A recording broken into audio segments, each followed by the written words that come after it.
Welcome to Sanjay Pandey classes. This is Sanjay Pandey, your chemistry teacher. जी हम लोग आगे class 12th biomolecule हम लोग का चल रहा था एंड आज का ही लेक्चर नंबर 9 पर आ गए हम लोग। लेक्चर नंबर 9, 8 लेक्चर्स हम लोग कंप्लीट कर चुके थे और आज हम लोग क्या शुरू करेंगे, एंजाइम से स्टार्ट करेंगे। कॉपी में हेडिंग करिए एंजाइम्स। कितने कंपाउंड थे इस चैप्टर में वो रिकॉल करिए। Total there were 5 compounds.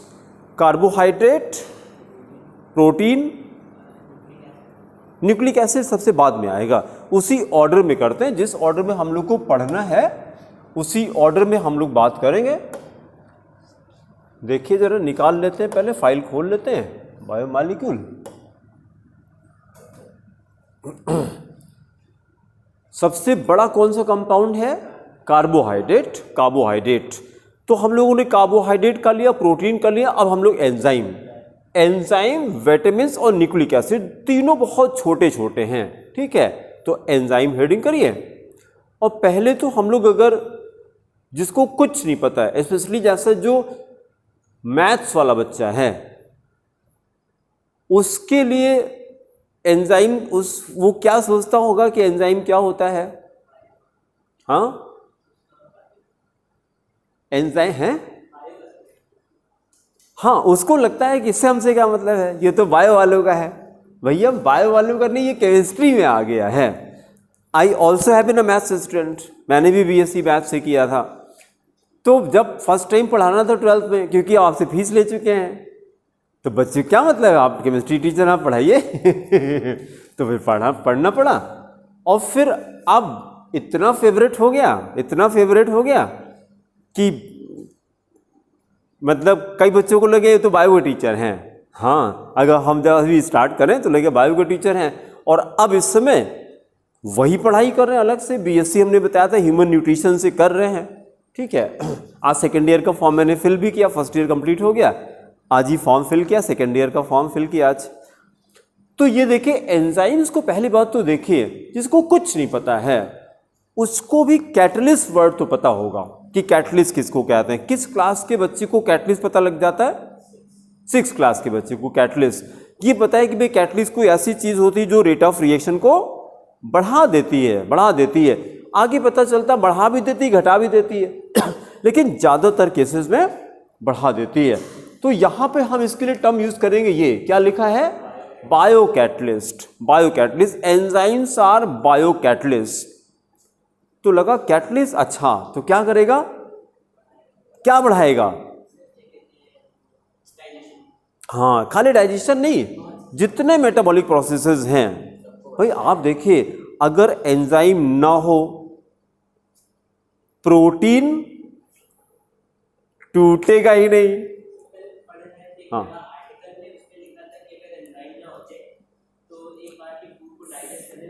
50 years, बहुत अच्छा, वेरी गुड। ये पॉइंट यहाँ पे है, ये देखिए, ये वही सेंटेंस यहाँ पे है। ये कॉपी के मैंने एस चांद की बुक है, पहले चलती थी एस चांद की, अब तो नहीं चलती है। वो ये वहाँ का सेंटेंस था। तो जब फर्स्ट टाइम आया तो आई वाज अमेज्ड यार, 50 साल एक डाइट को डाइजेस्ट करने में, मतलब it would take 50 years to digest a single meal. एक टाइम का खाना डाइजेस्ट करने 50 साल लगेंगे अगर एंजाइम्स ना हो तो। एंजाइम का मेन वर्क क्या है? कॉम्प्लेक्स मॉलिक्यूल को तोड़ना है। देखिए, अब आप कन्विंस हो जाएंगे कि हमको दूध क्यों नहीं पीना चाहिए। कैसीन का नाम सुना? Casein is a protein. Rennin का नाम सुना? रेनिन क्या होता है? Is an enzyme. हाँ, प्रोटीन तो ठीक है, क्योंकि प्रोटीन, एंजाइम भी प्रोटीन से तो बनता है, ठीक है। लेकिन अब अगर बायो का बच्चा है तो प्रोटीन नहीं बोलेगा, फिर टू द पॉइंट। भाई CH3OH लिखा है, हम बोले क्या है, तो आप बोले अल्कोहल। ठीक, गलत नहीं है, लेकिन मैं मेथनॉल बोली तो थोड़ा अच्छा लगेगा। टू द पॉइंट बात करिए, है कि नहीं। तो उसी तरह से रेनिन क्या होता है? एंजाइम होता है। नाम सुना? कहां पे होता है रेनिन? बॉडी में तो होता है, ठीक है। ये खाली बच्चों में मिलता है, इन्फेंट से मिलता है रेनिन। हमारे अंदर रेनिन नहीं है। कभी आपने ध्यान दिया, बच्चे जब दूध पीते हैं, बच्चे जब दूध पीते हैं तो कभी कभी वो वॉमिट कर देते हैं। जब वॉमिट करते हैं तो दूध लिक्विड नहीं होता, दही की तरह निकलता है। ये रेनिन करता है, ये रेनिन करता है। सॉलिडिफाई क्यों? उसको उसने तोड़ा, रेनिन ने कैसीन को तोड़ा और कोगुलेट किया। कैसीन प्रोटीन होता है, मिल्क में होता है।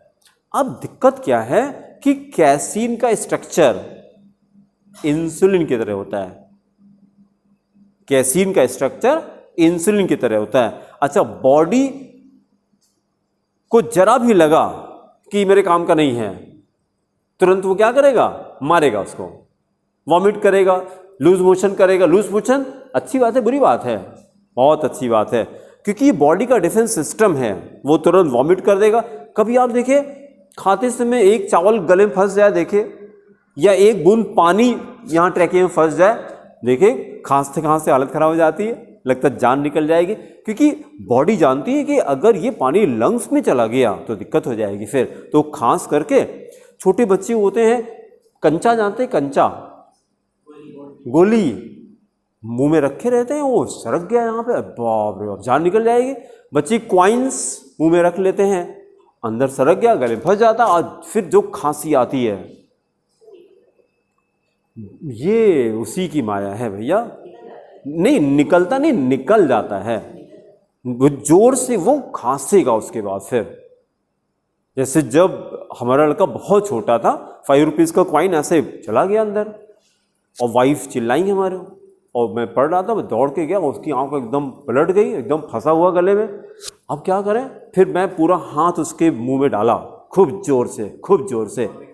जब खूब जोर से मारा, तब एकाएक वो वॉमिट किया, उसने खट से कॉइन बाहर आ गया। तो अभी डरते रहते कि यार कैसे करें, हाथ हम यहाँ पे डाल दिया, खूब कायदे से पूरा हाथ डाल दिया यहाँ पे, जो टॉन्सिल होता है। जब उसको टच करके अंदर और चला गया, जब अंदर चला गया तो मार दिया उसने, क्योंकि कॉइन तो अंदर ना जा पाता, क्योंकि यहाँ बहुत ही पतला होता है ना, वो जा ना पाता। तो मतलब ये बॉडी का डिफेंस सिस्टम है। तो हमको खाली ये कहना है कि केसीन और दूसरा कौन सा बताया ना, कैसीन और किसका स्ट्रक्चर मिलता जुलता है?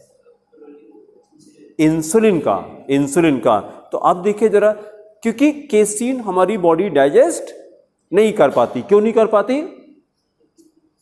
क्योंकि रेनिन नहीं है, तोड़ेगा कौन? तो ये सिंपल सा फिनोमेना है। रेनिन हमारे अंदर नहीं होता। रेनिन कहां पे होता है? इन्फेंट्स में होता है। हाँ, नहीं, आपको लग रहा है लिक्विड, उसके अंदर जो कंपाउंड है, रेनिन का स्ट्रक्चर आप घर पे जाके देखेगा तो बड़ा कॉम्प्लेक्स स्ट्रक्चर आता है। रेनिन, RENNIN, रेनिन का स्ट्रक्चर देखिए, वही स्ट्रक्चर इंसुलिन का होता है। तो आपको लगेगा नहीं, ये तो बड़ा कॉम्प्लेक्स मॉलिक्यूल है, देखने में लिक्विड लग रहा है। अब देखने में तो हनी भी आपको बड़ा सिंपल सा लगेगा, ठीक है। ग्लूकोज तो आपने देख लिया है, 6 कार्बन होते हैं ऐसे लगेगा ग्लूकोज क्या खा लिया खत्म हो गया, ऐसे नहीं होता। मुझे डाइजेशन लेगा तो पूरा वो टूटेगा। तो अब हमको खाली ये करना है कि केसीन एंड ना इंसुलिन का स्ट्रक्चर सेम है, सिमिलर है, नॉट सेम, सिमिलर है। और क्योंकि रेनिन हमारी बॉडी में है नहीं, तो अब बॉडी को लगता है ये डाइजेस्ट तो होगा नहीं, तो डाइजेस्ट नहीं होगा तो मार दो इसको। अब उस चक्कर में क्या होता है, जब हम दूध पीते हैं तो बॉडी तो मारने चली थी केसीन को, और बेचारा कौन? इंसुलिन फंस गया। तो इंसुलिन भी खत्म होने लगता है, वो डिस्ट्रॉय होने लगता है। दैट इज द प्रॉब्लम कि दूध डायबिटिक पर्सन को तो खास करके, क्योंकि उसका फिर क्या करेगा, फिर डॉक्टर कहते हैं कि नहीं, इंसुलिन आपको अलग से लेना पड़ेगा, क्योंकि अच्छा, और डॉक्टर क्या कहता है? दूध सुबह शाम इनको दीजिए, ताकत आएगी इससे उनकी भी गलती नहीं है। मेडिकल में न्यूट्रिशन की पढ़ाई नहीं हो रही है, that is the main problem. पढ़ाई किसकी कर रहे हैं? मेडिसिन की पढ़ाई कर रहे हैं, और डिजीज की पढ़ाई कर रहे हैं, हेल्थ की पढ़ाई नहीं करेंगे। क्योंकि जो फादर ऑफ मेडिसिन हैं, ये कौन है? फादर ऑफ मेडिसिन, जिनको सारे डॉक्टर साहब फॉलो करते हैं। फादर ऑफ मेडिसिन, ये कहीं कॉपी में लिखिएगा, हिप्पोक्रेट्स उनका नाम था। Hippocrates, HIPPO, Hippocrates. Father of medicine बोले या फादर ऑफ मॉडर्न मेडिसिन बोले, दोनों एक ही बात है। ठीक है, आज घर पे जाके गूगल पे आप हिप्पोक्रेट्स डालिएगा, हिप्पोक्रेट्स, बस ऐसे लिखिए हिप्पोक्रेट्स, या लिखिए फादर ऑफ मेडिसिन, ये लिखिए तो आ जाएगा। फिर उनके साथ में एक टैगलाइन आपको जरूर मिलेगी।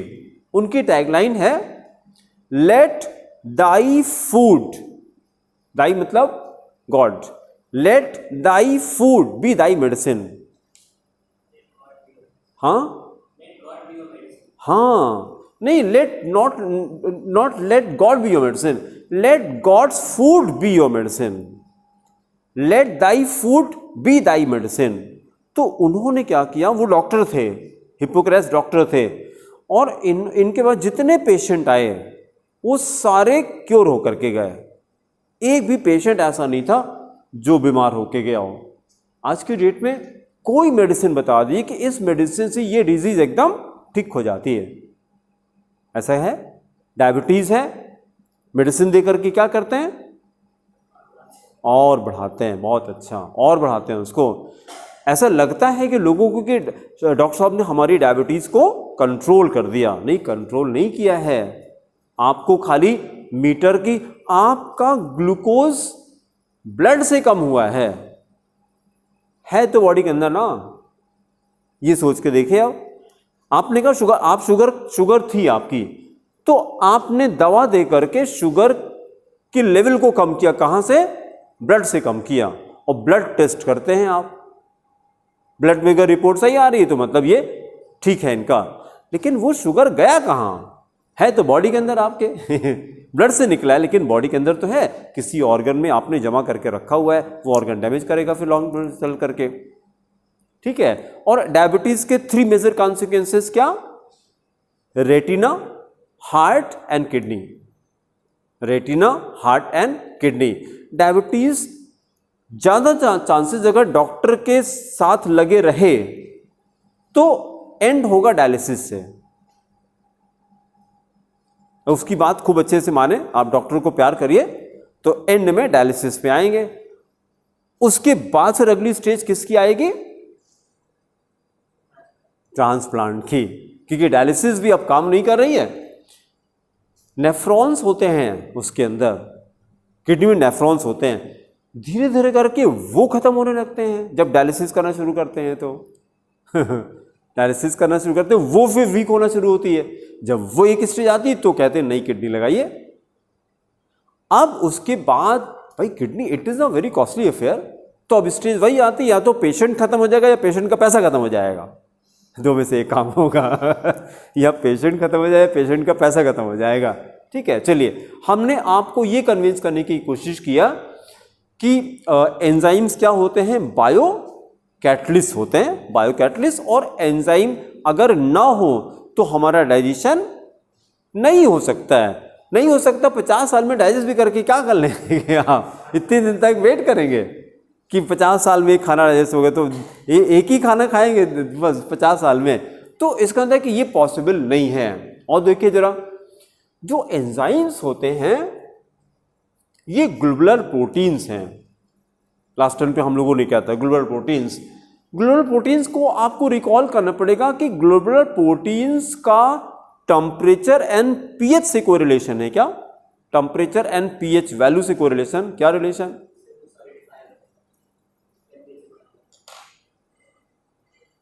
अगर टेम्परेचर, अच्छा इसका रीजन क्या?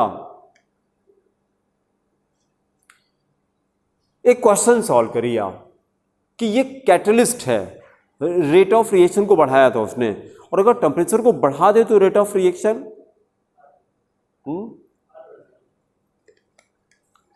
बढ़ जाना चाहिए।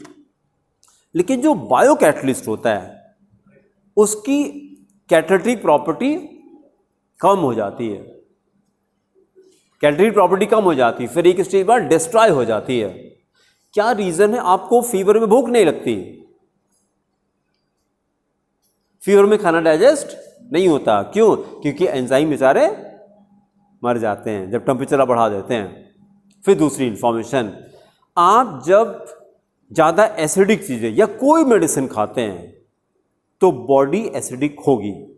कोई मेडिसिन खाइए, कोई मेडिसिन खाइए, तभी सेफर साइड में डॉक्टर क्या करता है, एक साथ में एंटासिड जरूर देता है। कोई मेडिसिन आज की डेट में कुछ भी दिया उसने एंटीबायोटिक, तो एक ये सुबह खाली पेट खाइएगा, अब उसको ये नहीं पता है कि क्या है ये, डॉक्टर साहब ने कहा है तो खा लेंगे। तो सुबह खाली पेट कौन सी दवा? एंटासिड खाते हैं। सुबह सुबह आपने क्या किया, जो स्टमक का एसिड था उसको चौपट कर दिया, एंटासिड। और एंटासिड, एसिड का काम केवल खाने को डाइजेस्ट करना थोड़ी ना है, अंदर के बहुत सारे बैक्टीरिया उनको किल भी करता है वो। एसिड अगर ना हो हमारी बॉडी में तो आयरन का एब्जॉर्प्शन नहीं होगा।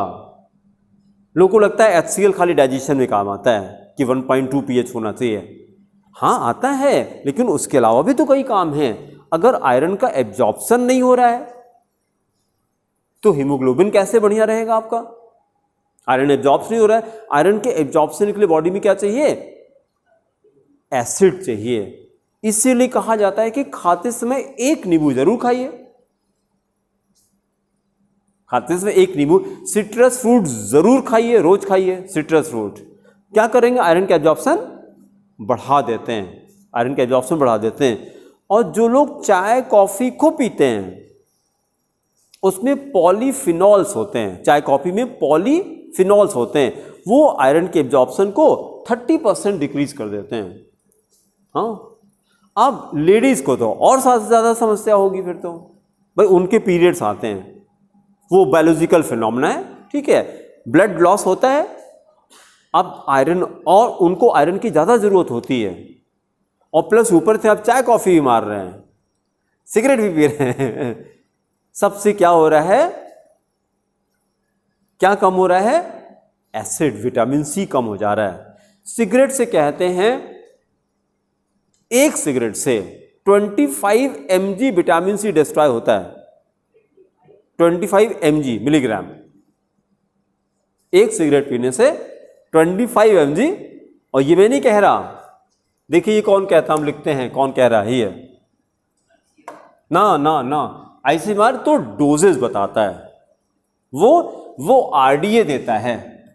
आईसीएमआर क्या देता है? तो आरडीए, रिकमेंडेड डाइटरी अलाउंसेस देता है।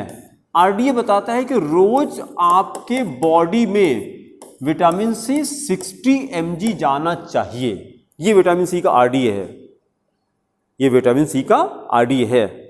अभी जैसे हम मिनरल विटामिन चालू करें तो आपको लगे ना कि ये केमिस्ट्री के टीचर है, ये आपको लगे ये तो कोई न्यूट्रिशनिस्ट है। मेरे को मज़ा आती है, न्यूट्रिशन बहुत मज़ा आती है। भाई बीएससी के बाद हमको एमएससी करना है, किससे? फूड एंड न्यूट्रिशन, एफएससी एफएन लिखा जाता है, ब्रैकेट में एफएन मतलब फूड न्यूट्रिशन। अभी बीएससी कर रहे हैं एचएन से, बीएससी लिख के ब्रैकेट में एचएन लिखा जाता है, एचएन का मतलब ह्यूमन न्यूट्रिशन, और फिर ये होगा एफएन, क्या होगा? Food and nutrition. ये एमएससी करेंगे, then I will do PhD in food and nutrition. वहाँ पे मजा आती है।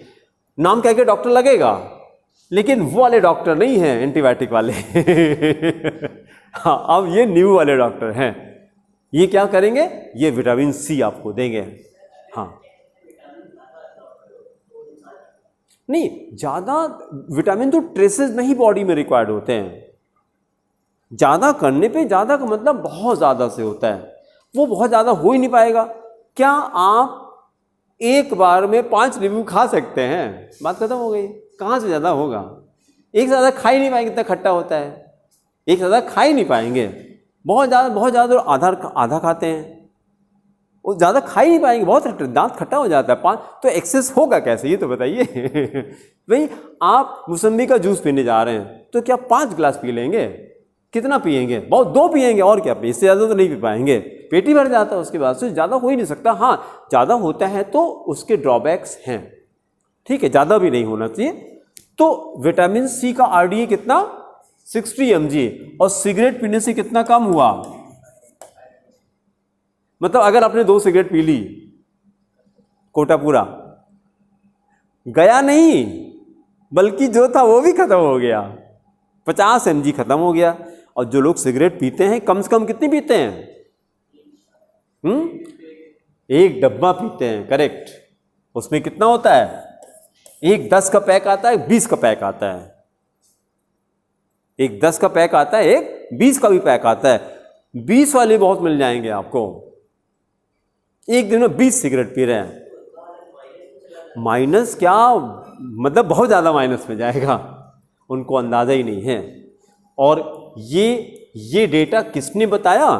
तो ये डेटा बताया RD ने, एक मैगजीन है ये, रीडर्स डाइजेस्ट, मैगजीन का नाम है रीडर्स डाइजेस्ट, इंटरनेशनल फेम की मैगजीन है। आप RD खाली डालिए, बस पूरा नाम भी ना रखिए, RD खाली डालिए, फिर भी आपको मिल जाएगा। RD मैगजीन, गूगल की थोड़ी हेल्प कर दीजिए भाई, RD क्या ढूंढ रहे? मैगजीन ढूंढ रहे हैं, तो रीडर्स डाइजेस्ट इसका नाम है, इंटरनेशनल लेवल की मैगजीन है ये। यहाँ पर ये डेटा था और बताया कि एक सिगरेट में जितने 108 केमिकल होते हैं, इस मैगजीन ने बताया 108 chemicals are there in a cigarette, और उस सारे केमिकल को बॉडी से निकलने के लिए 365 डेज लगते हैं। वो आर्टिकल अगर बाहर, अच्छी चीजें बाहर प्रमोट नहीं होती, दैट इज द प्रॉब्लम। अगर इस तरह की इंफॉर्मेशन छोटे बच्चों, स्कूल वाले बच्चे हैं, 9-10 वाले बच्चे, उनको बता दी जाए तो शायद छुएंगे नहीं वो। यही तो एज होती है, 9-10 से शुरू होता है मामला, ठीक है। और वहां अगर बच्चे को बता दिया गया कि यार इससे विटामिन सी कम हो जाता है, इससे विटामिन सी कम हो जाता है, और अगर विटामिन सी नहीं है तो अभी हमने क्या बताया, क्या एब्जॉर्प्शन गड़बड़ करेगा? आयरन का एब्जॉर्प्शन गड़बड़ करेगा। आयरन अगर कम है तो सीढ़ी नहीं चढ़ पाओगे बेटा, नीचे बैठोगे नहीं, हाँ तुम जाओ हम अभी नहीं आएंगे, बहुत थके थके से रहेंगे हमेशा। आयरन से स्ट्रेंथ आती है ना, ब्लड अच्छा नहीं तो ऑक्सीजन कौन कैरी करेगा? ऑक्सीजन नहीं जा रहा है, एटीपी कैसे बनेगी? सब इंटरकनेक्टेड हो जा रहा है, डर जाएगा बच्चा कि हमें मतलब कितना भी खाना खाएंगे आप थके थके से रहेंगे, क्योंकि ग्लूकोज जब तक बर्न नहीं करता एनर्जी कैसे देगा, एटीपी कैसे देगा? भाई रेस्पिरेशन होना चाहिए ना। रेस्पिरेशन से क्या होता है? जहां तो लोगों को लगता है सांस, इनहेल एक्सहेल को रेस्पिरेशन कहते हैं। रेस्पिरेशन से क्या होता है?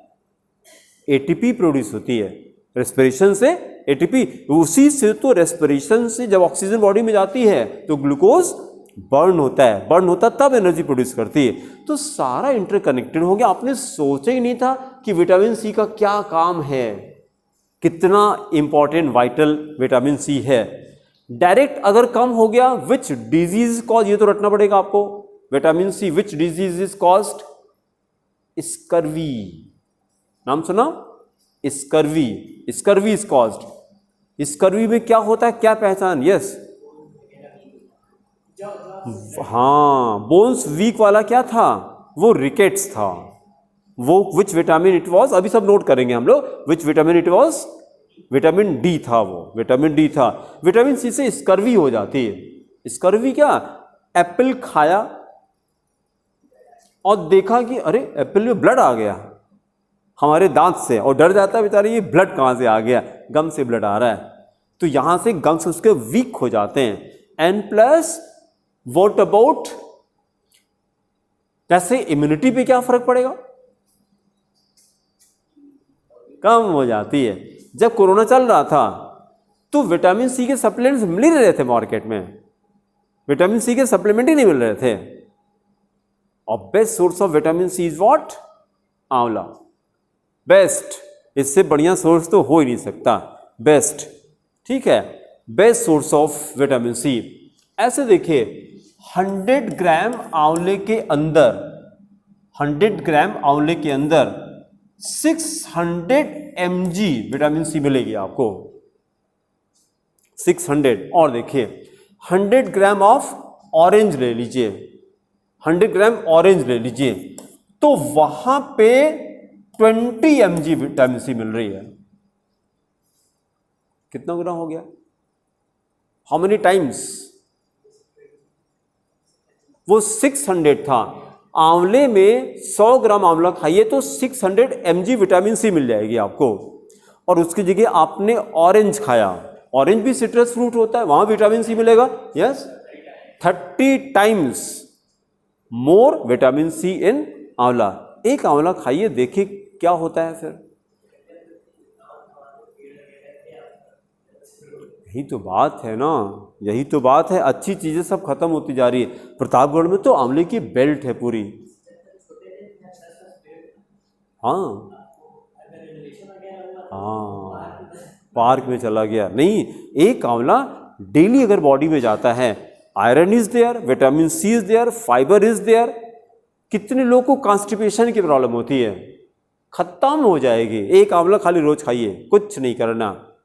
अभी क्या है, इसबगोल की भूसी खाएंगे, चूरन खाएंगे, ये करेंगे वो करेंगे, खाली हवा निकलती, कुछ निकलता नहीं है और परेशान रहते दिन भर खाली बस बैठे बैठे हवा निकालेंगे और माहौल को गर्म करते रहते हैं बस, और निकलता कुछ नहीं है। क्योंकि जब तक फाइबर नहीं होगा आपके खाने में, तब तक स्टूल अच्छे से बनेगा नहीं। और फाइबर और उसके लिए आप, और अभी क्या हो रहा है कि फाइबर से कोई मतलब भी नहीं आपको। फाइबर से आटा भी कैसा खाएंगे, खूब चाल करके, एकदम खूब मैदा होना चाहिए, ठीक है। तो उसमें मोटा अनाज होना चाहिए, फाइबर होना चाहिए। चलिए वापस आते हैं, विटामिन सी अभी एक एक करके हम लोग स्टडी करेंगे। विटामिन सी का RDA 60 mg है, इसको रटेंगे। कम से कम 60 mg विटामिन सी मेरी बॉडी में रोज जाना चाहिए। RDA का ये मतलब है, रिकमेंडेड डाइटरी अलाउंसेस कहते हैं, इतना विटामिन सी जाना चाहिए। और जो सिगरेट पीते हैं, जो लोग वीडियो को देख रहे हैं जो सिगरेट पीते हैं, आज से सिगरेट पीना बंद कर दीजिए, और नहीं तो 10 आंवला रोज खाना शुरू कर दीजिए। सिगरेट पीजिए, आंवला भी खाइए। एक सिगरेट पीजिए, एक आंवला खाइए, तब तो चलेगा मामला। नहीं चलेगा, बिल्कुल नहीं चलेगा। बिकॉज ADH क्या बोलते हैं इसको, एक हार्मोन का नाम है, एंटी डायरेटिक हार्मोन, ADH कहते हैं। सिगरेट वालों के लिए कह रहे हैं कि क्यों नहीं चलेगा, वो हम जस्टिफाई करने जा रहे हैं। अभी तो खाली विटामिन सी की बात कर रहे थे, सिगरेट पीने से विटामिन सी कम होता है, तो आपने कहा आंवला खा लेंगे साथ में तो विटामिन सी कंप्लीट हो जाएगा। ये कहां से लाओगे? डायरेटिक का मतलब क्या, जो बॉडी से पानी रोकते, मतलब रिटेन करते हैं, उनको डायरेटिक कहा जाता है। नहीं उल्टा बोल गए हम, एंटी डायरेटिक उसको कहेंगे। डायरेटिक जो बॉडी से पानी को निकालते हैं उसको डायरेटिक कहा जाता है, जो पानी रोकते हैं एंटी डायरेटिक हो गया। तो जैसे अभी क्या होता है, हम लोग ऐसा तो नहीं कि दिन भर पानी पीते रहते हैं, ऐसा तो नहीं है।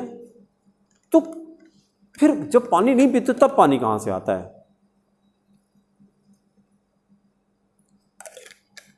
आप दिन में पानी ना पीजिए, फिर भी टॉयलेट होती है कि नहीं पानी आया कहां से?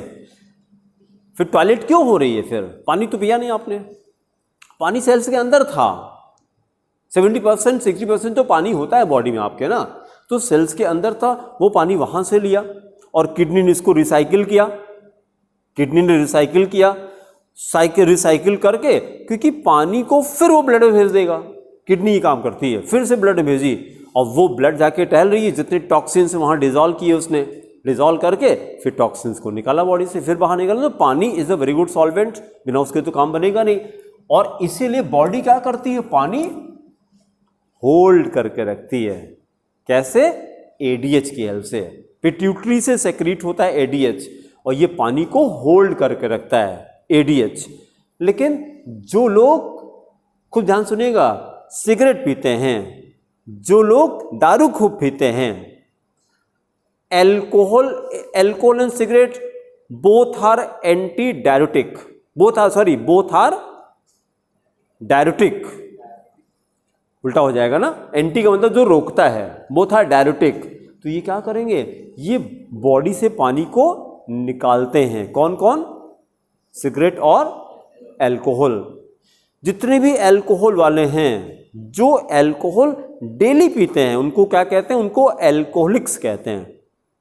उनको एल्कोहलिक्स, कभी कभी वाले को नहीं कहते हैं, जो रोज वाले होते हैं उनको एल्कोहलिक्स कहा जाता है। और एल्कोहलिक्स के साथ दिक्कत क्या है? Alcoholics are thiamine deficient. देखिए कहां से कहां गाड़ी पहुंच गई, बात कहां चल रही थी, कहां से कहां पहुंच गई। थियामिन विटामिन B1 को कहते हैं, B1। बेरी बेरी, बहुत अच्छा, बेरी बेरी होता है।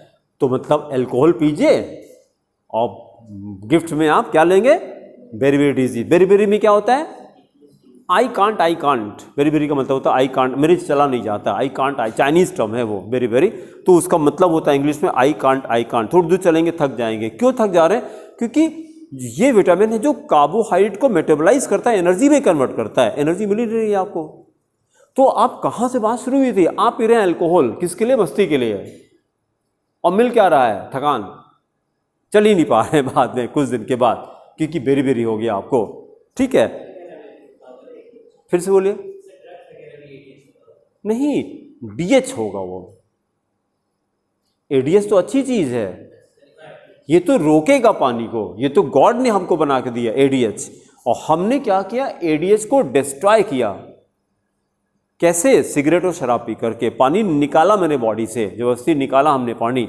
इसलिए तो दिन भर बॉडी को हाइड्रेट करके रखना चाहिए, इसलिए पानी खूब पीना चाहिए, ठीक है ना, वो हाइड्रेट करके। लेकिन जो एल्कोहलिक्स हैं या जो ज़्यादा कॉफ़ी पीते हैं, ये भी डायरेटिक होती है, कॉफ़ी भी डायरेटिक है, चाय भी डायरेटिक होती है।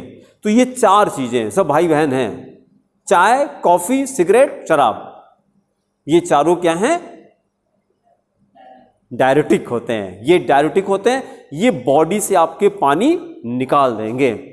कभी अच्छी हेल्थ नहीं मिल सकती आपको, कभी अच्छी हेल्थ नहीं मिल सकती है। इन चारों को दूर से प्रणाम करिए, दूर से नमस्ते करिए, इन चारों को दूर से नमस्ते करिए, अगर अच्छी हेल्थ चाहते हैं तो। ठीक है, वापस हम लोग एंजाइम्स पे आ जाते हैं, वापस एंजाइम्स पे आ जाते हैं।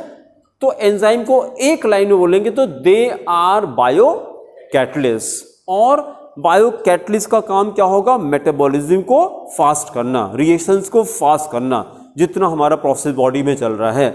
लेकिन साथ में जो कंडीशन होती है, अगर हमने टेम्परेचर बढ़ा दिया तो इसकी कैटालिटिक प्रॉपर्टी पहले कम होती है, फिर डिस्ट्रॉय हो जाती है।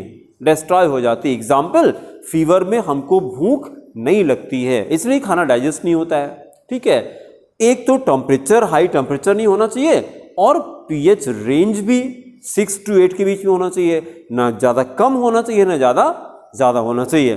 तो अब जैसे मेडिसिन आपने खूब लिया, आप बहुत फ्रीक्वेंटली खाना खाते हैं, तो पीएच पे क्या फर्क पड़ेगा, घट जाएगा। आप अगर बहुत ज़्यादा खाना खाते हैं, कुछ लोग को ज़्यादा खाना, एक कंट्री है वहाँ के लोगों को डिजीज़ होती है, ये ज़्यादा खाते हैं, मतलब क्रेविंग्स होती है खाने की, इट्स अ डिजीज़, उसका नाम नहीं याद आ रहा है। तो वो क्या करते हैं, पहले जैसे खाना खूब खा लिए, फिर जाके बेसिन में वॉमिट करते हैं, फिर आके खाते हैं।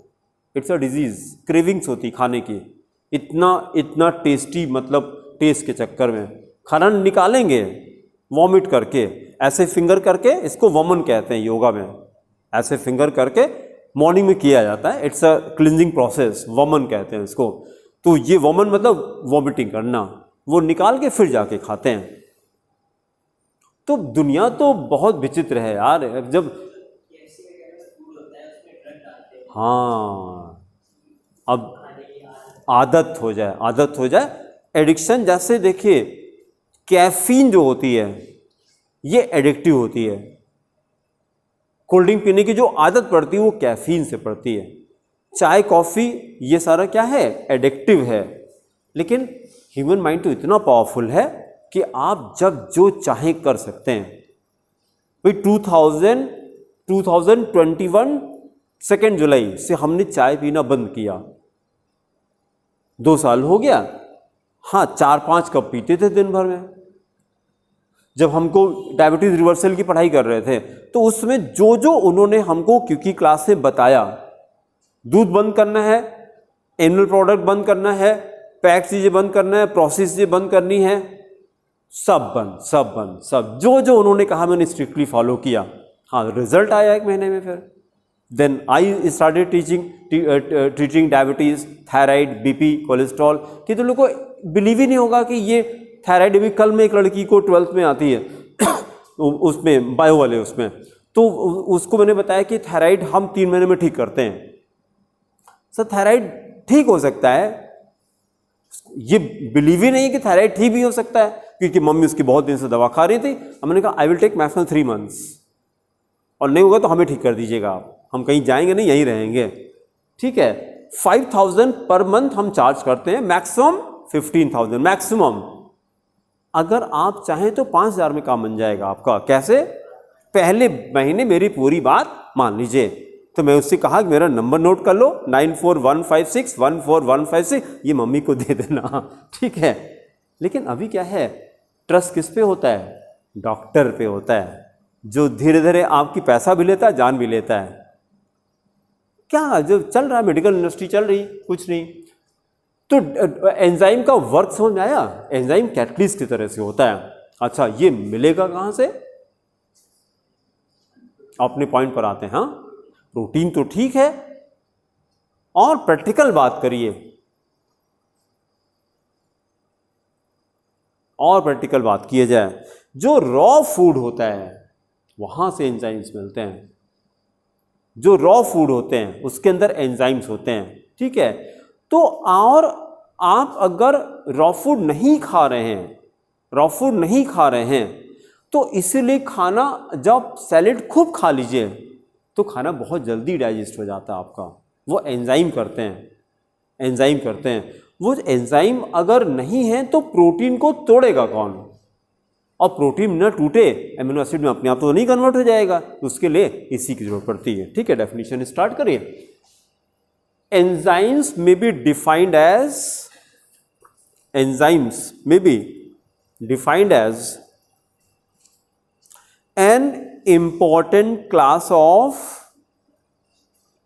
an important class of globular proteins। Underline करेंगे, ग्लोबुलर प्रोटीन्स। ग्लोबुलर ये है, ग्लोबुलर प्रोटीन्स। पिछले टर्म पे हम लोगों ने क्या था, 2 तरह का प्रोटीन होता है, ग्लोबुलर एंड फाइब्रस प्रोटीन, ठीक है। और ग्लोबुलर प्रोटीन में हम लोगों ने कहा था कि they are temperature and pH dependent. PH और ये चेंज कर दिए तो इसकी प्रॉपर्टी चेंज हो जाती है, ये फाइब्रस में कन्वर्ट हो जाते हैं, ठीक है। Globular proteins which act as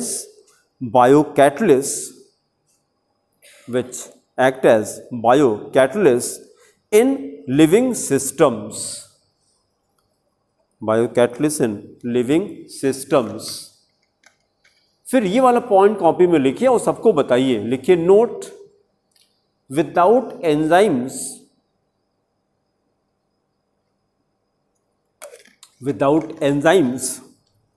अच्छा रुक जाइए, एक चीज कितना बढ़िया है, खाने को पका दिया आपने, खाने को आपने पका दिया, केवल पका खाना खाते हैं, सुबह दोपहर शाम खाली पका खाते हैं, खाली जाते लोग यही करते ही हैं, बर्गर पिज्जा सब आग से तो बनता है, ठीक है। जैसे ही आपने पकाया, एंजाइम कहाँ गया? मर जाता है। वो लाइव एंजाइम्स होते हैं, लाइफ होती है इसके अंदर। जैसे कोई भी चीज, फ्रूट वेजिटेबल आप रख दीजिए खाली, बस टमाटर रख दीजिए, हरे से लाल होता है कि नहीं? Enzymes are there, life is there, life is there. Enzyme का मतलब लाइफ होता है, लाइफ इज देयर। और जैसे ही आप टमाटर को सब्जी में डाल दीजिए, अब उसका दूध पके हुए टमाटर को बाहर रखिए, देखिए क्या होता है, क्या होगा? सड़ जाएगा। अब कलर चेंज करेगा, हाँ काला हो जाएगा अब काला हो जाएगा, ऐसे ही पक जाता है, केला पक जाता है। ये सारे क्या हैं? एंजाइम्स हैं। अगर उसके अंदर कुछ चेंजेस हो रहे हैं तो मतलब लाइफ इज देयर। इसी को लाइफ फूड कहा जाता है, लाइफ फूड। तो हिंदी बोलते हैं जीवांत पोषण, दोनों वर्ड समझ में आएंगे। पोषण न्यूट्रिशन को कहते हैं, जीवांत बोलो लाइफ को कहते हैं। तो आप गोरिल्ला को देखिएगा, गोरिल्ला क्या खाता है? गोरिल्ला इज वेज, पत्ती खाता है, जंगल में रहता है, और हमसे 30 टाइम्स मोर पावरफुल होता है वो, 30 गुना ज़्यादा। पकड़ने तो हिल नहीं पाएंगे हम, ऐसे हाथ खाली पकड़ ले बस, और खड़ा रहेगा वो पकड़ करके, आप हिला के दिखा दीजिए 30 टाइम्स। कहाँ, वो कैसा खाना खाता है, वो लाइव फूड खाता है। पत्तियाँ एंजाइम्स होती हैं, पत्तियों में एंजाइम्स होते हैं। जितने प्लांट से ग्रो कर रहे हैं, जितने प्लांट से ग्रो कर रहे हैं, सब में एंजाइम्स होते हैं, ठीक है। और जैसे आपने उसको पकाया, एंजाइम्स बेचारे मर गए, बेचारे मर गए। अब उसका आप सोच रहे हैं कि ये खाना डाइजेस्ट नहीं हो रहा है, कहाँ से डाइजेस्ट होगा? जो डाइजेस्ट करता था उसको तो मार दिया आपने। तो इसलिए ठीक है, टेस्ट भी जरूरी है जिंदगी में, नहीं तो जिंदगी नीरस लगेगी। तो खाइए पक्का खाना, लेकिन क्या कर दीजिए, आधा कर दीजिए। जो अभी पूरा चल रहा था, आप क्या करिए, इसको 2 में डिवाइड कर दिए, 50% कुक फूड, 50% रॉ फूड कर दीजिए, तो कोई दिक्कत नहीं है। और फिर धीरे धीरे कोशिश करिए, जैसे जैसे आपकी उम्र बढ़े, डाइजेशन आपका, कोई फर्क पड़ता है एजिंग से डाइजेशन का कोई रिलेशन है? दांत ऐसे रहते हैं सारे, कम हो जाता है, सारे दांत धीरे धीरे करके डिके करते हैं। How many types of teeth are there? Types? No, 4 types of teeth are there. कौन कौन से? नहीं, पहले इंसीजर, हाँ, प्री मोलर। ये हो गया डेंटल फॉर्मूला, बताइए। हाँ, 2 3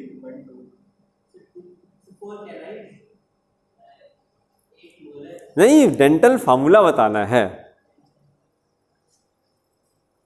आज को जाके चेक कीजिएगा, या गूगल बाबा से पूछिए। नहीं, गूगल बाबा से पूछिए, मोबाइल से देखिए, नेट आ रहा है कि नहीं इसमें, देखिए डेंटल फार्मूला निकालिए, देखिए सही था कि गलत था, फिर आपको याद हो जाएगा। डेंटल फार्मूला खाली ऐसे डालिए, डेंटल फार्मूला। बायो वाले को लिए तो ज़्यादा इंपॉर्टेंट, उनको तो रटा होना चाहिए। थोड़ा गलत बोल गए आप, उल्टा बोल गए। देखिए क्या है,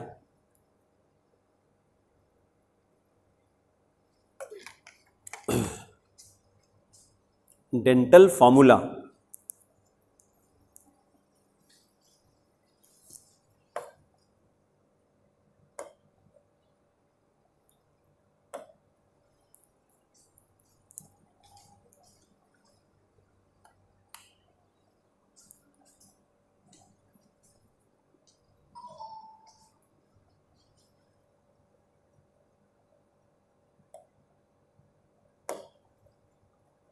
डेंटल फार्मूला क्या है? डेंटल फार्मूला नहीं भाई, 1 2 नहीं है, फिर से देखिए। हाँ हाँ, 2 1 2 3, डेंटल फार्मूला है 2 1 2 3। अब देखिए, आप बायो वाले हैं, मैं मैथ्स वाला, तो कायदे से तो एक्सक्यूज हमें लेना चाहिए कि हम तो मैथ्स वाले थे, हमें नहीं। हमको मज़ा आती है, जब आप इन्वॉल्व होकर करेंगे तो आपको रट जाएगा, ठीक है। तो डेंटल फार्मूला क्या है? 2 1 2 3, ये फार्मूला है। धीरे धीरे करके दांत भी कमज़ोर होते हैं, तो डाइजेशन च्यू कैसे करेंगे आप? जब च्यू नहीं करेंगे तो डाइजेशन तो यहीं शुरू हो जाता माउथ से, तो आगे चल के डाइजेशन आपका वीक होगा। डाइजेशन वीक हो रहा और आप क्या कर रहे हैं? पका हुआ खाना बढ़ा रहे हैं अपना,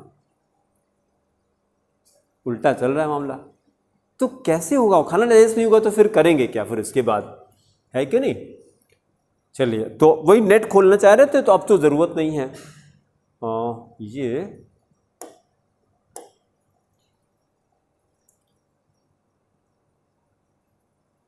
नेट कैसे खुलता था इसमें यार? नहीं,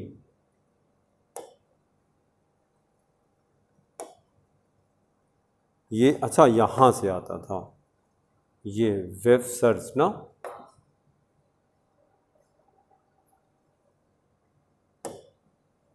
डेंटल फार्मूला,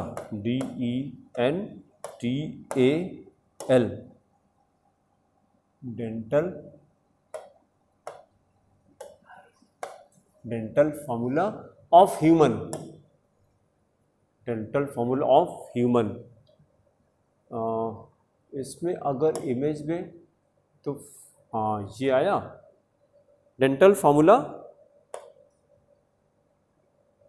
ये इसको वहां कैसे लाया जाए? यहां से, हाँ ये आया है ना।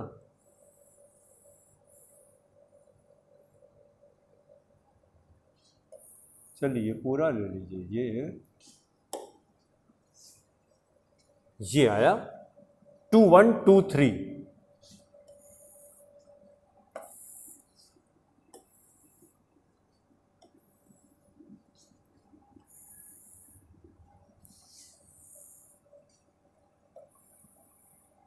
ये देखिए इंसीजर कितना 2 रहता है, ये सामने वाला इंसीजर 2 है। फिर कैनान किसको कहते हैं, कैसे पता? हाँ जो नुकीला होता है, जो नुकीला होता है, ठीक है। तो आप देखिए कैनान ज्यादा होता है कि इंसीजर? इंसीजर ज्यादा है। ये सामने के दो ऊपर 2 नीचे जो चौड़े चौड़े होते हैं, जब आप हंसते हैं तो इंसीजर ही ज़्यादा दिखाई देते हैं कैनान भी थोड़े थोड़े दिखाई देते हैं, लेकिन इंसीजर ज़्यादा दिखाई देते हैं। और उसके बाद मोलर सबसे ज़्यादा, 3 मोलर हैं, 3 मोलर हैं। तो गॉड ने मोलर क्यों ज़्यादा दिया?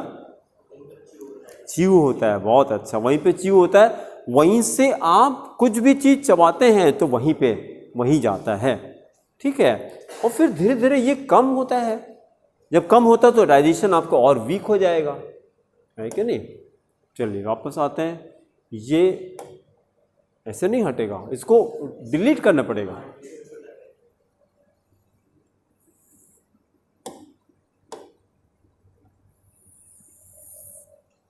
तो अच्छा ये डिलीट करना पड़ेगा, ऐसे नहीं हटेगा, है? अच्छा हाँ तब हट गया, ठीक है। चलिए हम लोग नोट लिख रहे थे,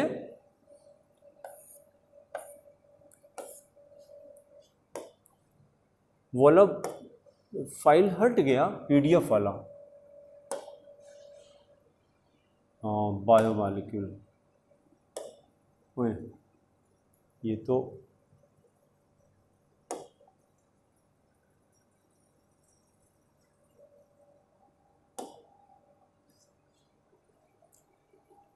हाँ ये हाँ यही तो खोला ही था ना, ठीक है। ये पॉइंट नोट करना चाहते, तो लिखिए विदाउट एंजाइम्स, हाँ वही कहना चाह रहे थे, जब खाने को पका देते हैं तो एंजाइम्स डेड हो जाते हैं बेचारे, तो रॉ फूड जरूर रखिए खाने में, नहीं तो पढ़ाई करने का क्या मतलब है, उसका एप्लीकेशन नहीं कर रहे हैं, खाली पढ़े बोर्ड्स में नंबर लाने के लिए, और डाइजेशन नहीं ठीक है, नंबर लेके करेंगे क्या यार, पहले हेल्दी रहेंगे तब तो नंबर अच्छा लगेगा। तो आज से क्या करिए, रॉ फूड कितना, कम से कम, जितना ज़्यादा रॉ फूड बढ़ाएंगे एंजाइम्स उतने ज़्यादा मिलेंगे आपको, ठीक है। शुरू में हो सकता है रॉ फूड आप ऐसे डायरेक्टली ना खा पाए, तो उसको स्टीम करके खा सकते हैं शुरू में। कुछ लोग को गैस बनती है पेट में, क्योंकि आदत नहीं होती है, आदत तो शुरू में चाउमीन बर्गर पिज़्ज़ा की होती है, तो रॉ फूड एक बॉडी एडजस्ट नहीं कर पाती है ना, तो शुरू में क्या करें, स्टीम करके खा सकते हैं। अभी भी नहीं मजा आ रहा तो बॉयल करके खा सकते हैं, अभी नहीं मजा आ रहा बॉयल करके नमक डाल के खा सकते हैं, कुछ तो जाएगा बॉडी में, कम से कम फाइबर तो मिलेगा, एंजाइम नहीं मिला तो, लेकिन धीरे धीरे करके स्टार्ट करिए। चलिए, without enzymes the living processes bracket में biochemical reactions bracket close will be very slow, very slow. For example लिखिए, in absence of enzymes, in absence of enzymes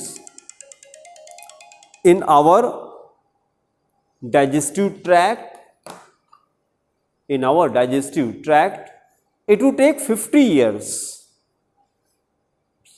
it would take 50 years to digest a single meal.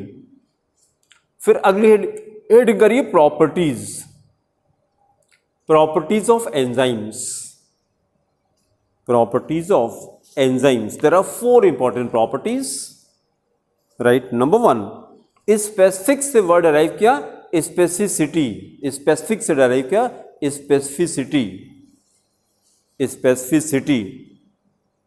तो जरा देखिए पहले, enzymes are highly specific, ऐसा नहीं कि एक enzyme मिल गया उसी सारा काम करा रहे हैं आप, हर एंजाइम का वर्क अलग अलग है।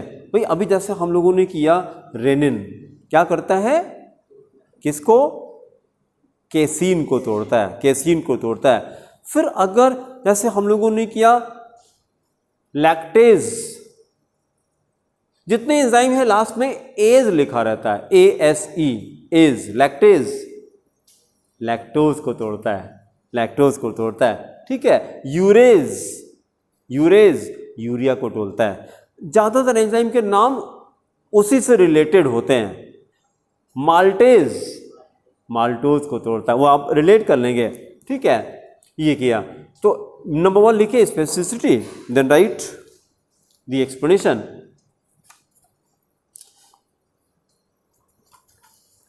Enzymes are highly specific, enzymes are highly specific, enzymes are highly specific, highly specific, full stop.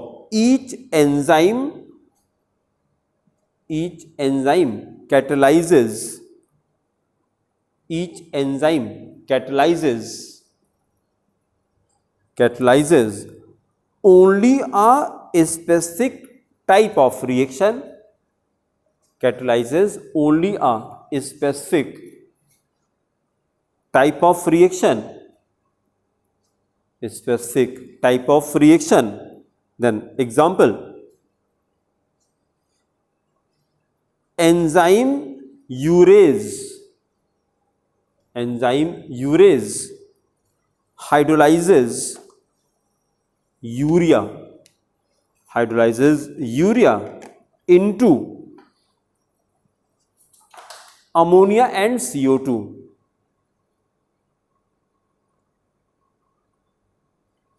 ammonia and CO2।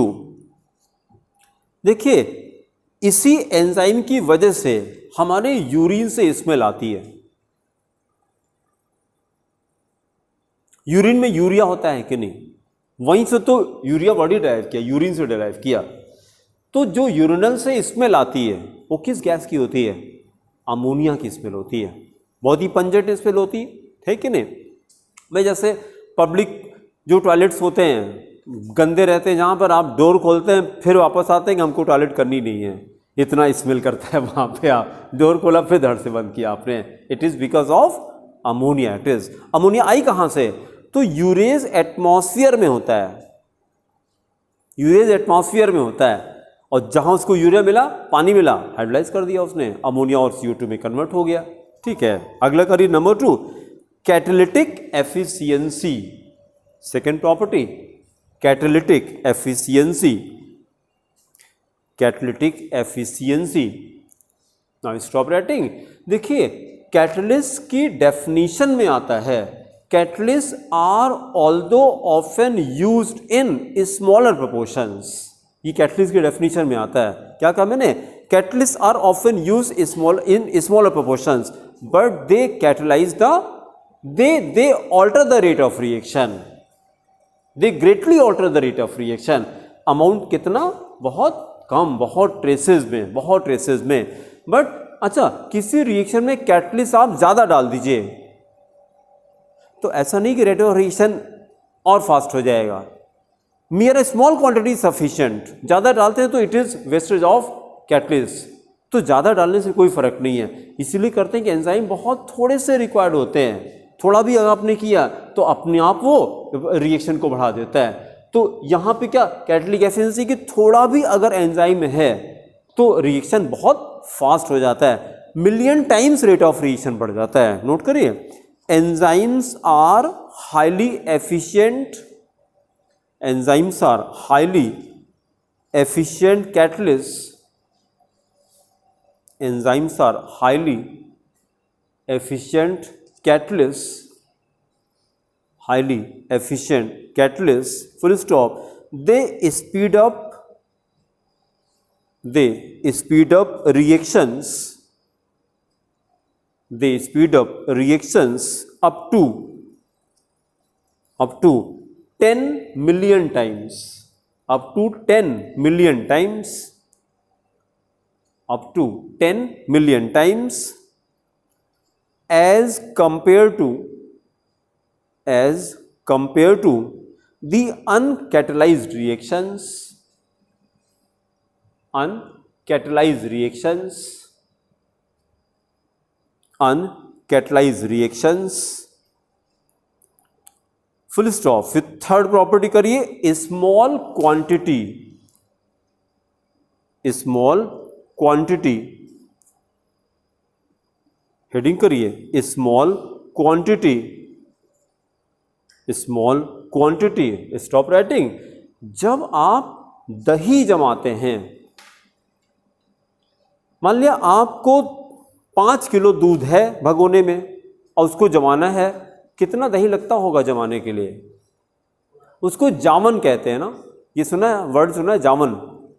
दही मतलब जमाने के लिए दुकान से कहते हैं भैया थोड़ा जामन दे दीजिए, और हैं हाँ हैं जोड़न, हाँ वो भी ठीक है, बात तो वही हो गई, जोड़ने का काम करेगा, है ना। जामन भी कहते हैं, जोड़न भी कहते हैं। अच्छा, यूजुअली क्या होता है कि अगर आपसे कहिए कि how much I have to pay, क्या कहता है ना, they don't take any money.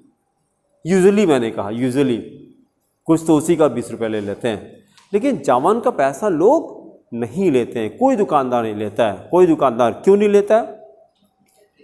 नहीं, उसने भी कहीं से लिया था, तब आज वो कंटिन्यू कर रहा है। कहीं से तो लिया था आपने ना, कहीं से लिया था।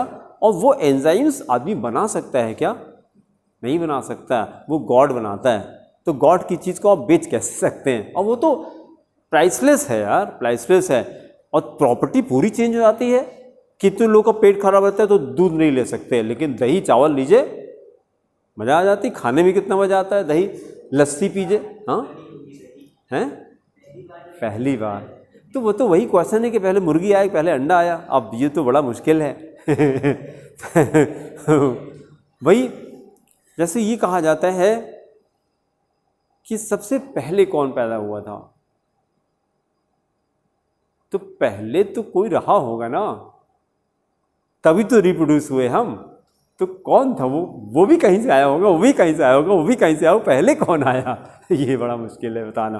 ठीक है, चलिए स्मॉल क्वांटिटी हमने एक्सप्लेन किया कि very small quantity sufficient, very small quantity sufficient. जैसे रेनिन होता है, बहुत ट्रेसेस में रिक्वायर्ड होता है, लेकिन वो क्या करेगा, पूरे को कोगुलेट कर देता है, पूरे मिल्क को कोगुलेट कर देता है। ठीक है, नोट करिए, a very small quantity of enzymes, a very small quantity of enzyme is sufficient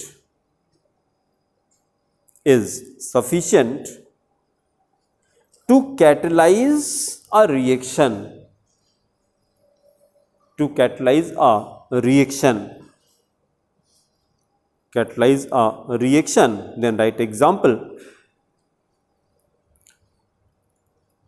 example में लिखिए, the enzyme rennin, RENNIN, underline करिए, rennin. The enzyme rennin can coagulate, enzyme rennin can coagulate over a million times, over a million times of its weight, over a million times of its weight of milk protein, casein, CASEIN,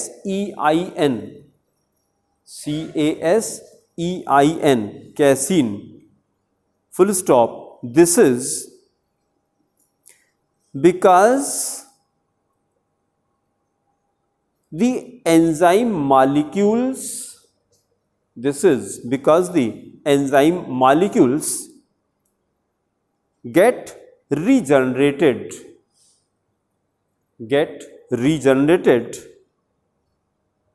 during catalytic activity,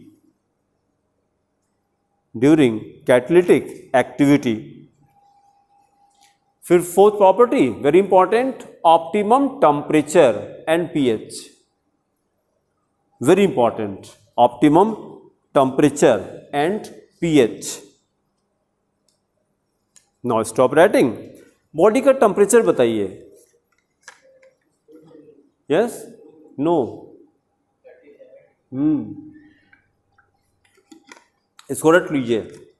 body temperature 37 degree सी।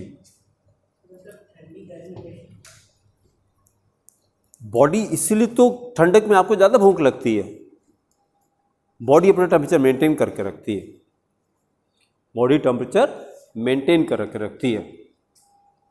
और देखिए, हमारी help करिए, gonads का temperature body temperature से हमें confirm नहीं, yes, gonads का, ये क्या होता है बताइए, गोनैड्स किसको कहते हैं? ऐसा बताइए कि इनको समझ में आ जाए। हैं? स्पर्म्स कहाँ पे रहते हैं हम लोग के? हाँ, तो उसी को गोनैड्स कहते हैं ना। तो उसका टेम्परेचर कम होता है, कितना? 2 डिग्री कम होता है। अच्छा, और आर्मपिट का टेम्परेचर, यहाँ का टेम्परेचर ज़्यादा रहता है। अब समझना बहुत मुश्किल है कि ये साइंस क्या है। बॉडी का टेम्परेचर, अगर बॉडी में टेम्परेचर नहीं है तो डाइजेशन होगा कैसे? टेम्परेचर तो बॉडी में चाहिए ना, ब्लड को मूव करना है। टेम्परेचर कम होगा तो ब्लड की विस्कोसिटी कम की ज़्यादा, कम हो गया। अगर जब ठंडक के दिन में स्किन कॉन्ट्रैक्ट नहीं करती, काइनेटिक थ्योरी पे चले जाते हैं, टेम्परेचर जब कम होगा तो इंटरमॉलिक्यूलर फोर्स ऑफ एडिक्शन बढ़ जाएगा, तो इंटरमॉलिक्यूलर स्पेस कम हो जाएगा, चीज़ें क्या होंगी?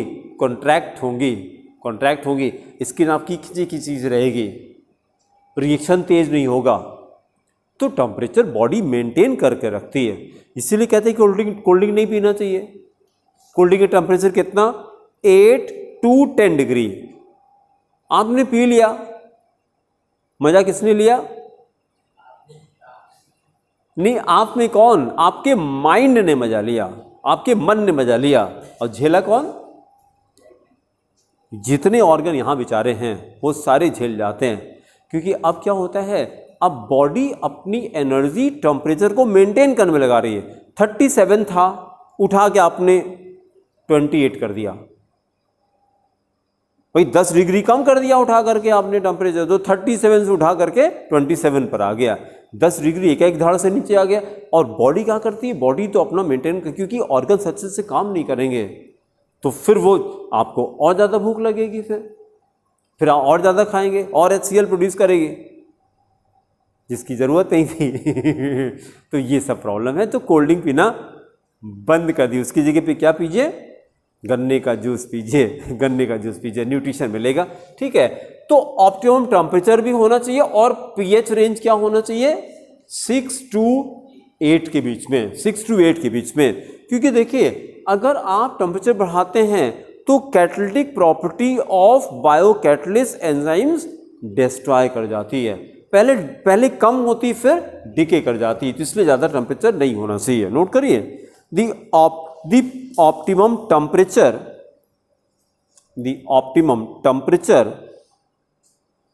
at which the activity of enzymes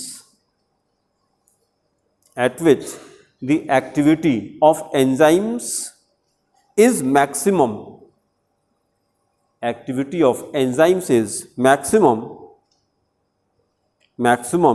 is about 37 degree C. Bracket में body temperature, bracket close, full stop. Below this temperature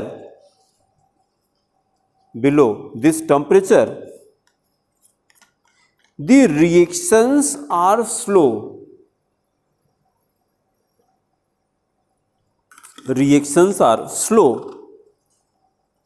reactions are slow and above this temperature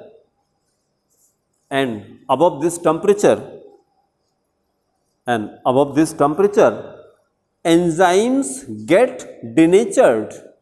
last turn पे किया था, enzymes get denatured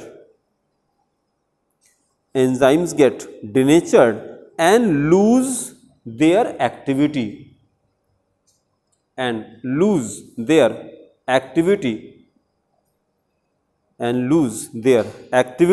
full stop. The optimum pH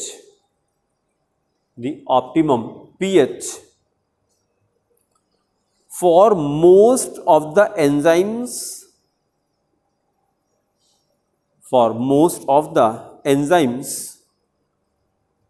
is around 7. Bracket में लिखिए 6 to 8, bracket में 6 to 8. फिर last topic, applications of enzymes. ये enzyme खत्म करके ये वीडियो बंद कर देंगे, फिर दूसरा वीडियो बनाएंगे, तो जिससे अपलोड करेंगे तो टॉपिक वाइज आपको दिखाई पड़ेगा. तो इसका एकदम थैंक यू बोलेंगे तो कंफ्यूज मत करिएगा, ठीक है. Applications of enzymes, there are 3 applications. Number 1,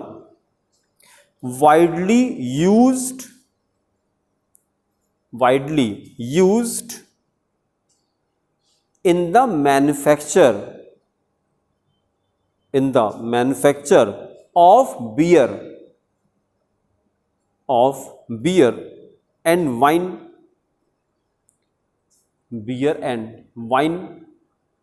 देखिए, बियर वाइन फर्मेंटेशन से बनाते हैं ना.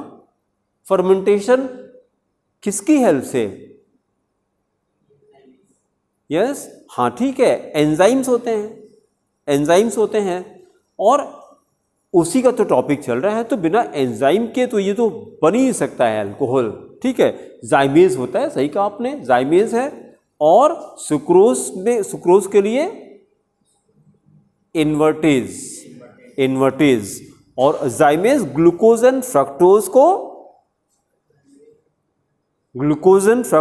को एथनॉल में कन्वर्ट करता है, एथनॉल में, ठीक है. चलिए, widely used in the manufacture of beers and wine by fermentation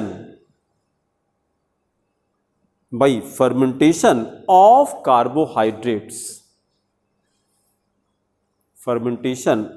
carbohydrates.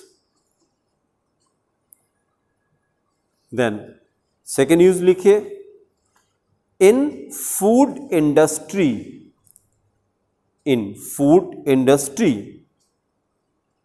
for sweet syrups.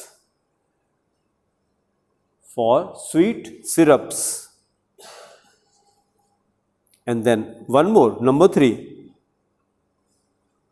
for cheese from milk.